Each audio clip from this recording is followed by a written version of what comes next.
அடிக்கிற மாதிரி அப்படியே ஒரே பயம். அப்படியே அம்மா அடிக்க மாட்டேன், அம்மான்னு நல்லா தெரியும். இதுக்கு தான் கல்ல காயம் ஆறிச்சா காயம். நீ ரோமியோ வந்து போன பிறகு நீ வா, இல்லை நீ வந்து முதல்ல சாப்பிட்டுப்போ, அதுக்கப்புறம் ரோமியோ வரட்டும். 2 பேரும் ஒரே நேரத்தில் வந்தால் சண்டை தாயா வரும். சண்டை போட்டுக்குவீங்க 2 பேரும். முப்பட்டு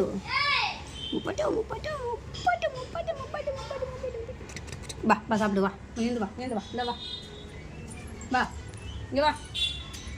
தெரில ஒன்றும் தெரில, சாப்பிடல பத்தியா. அந்த மீனை மட்டும் சாப்பிட்ருக்கேன், இது சாப்பிடல பாரு. சாப்பிடு, இந்த வா, இந்த சாப்பிடு.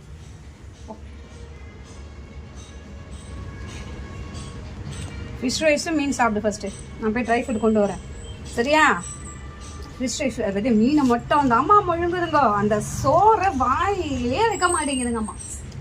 ஈரல் சோறாக இருந்தாலும் சரி, அது மீன் சாதமாக இருந்தாலும் சரி, தயிர் சாதமாக இருந்தாலும் சரி, ஜூஜுவும் லெக்ஸியும் மட்டும்தான் தயிர் சாதம் சாப்பிட்றாங்க. அதே மாதிரி அங்கே பிளாக்கி கொஞ்சம் தயிர் சாதம் சாப்பிட்றோம். இதுங்க மற்றதெல்லாம் மீன் தான்.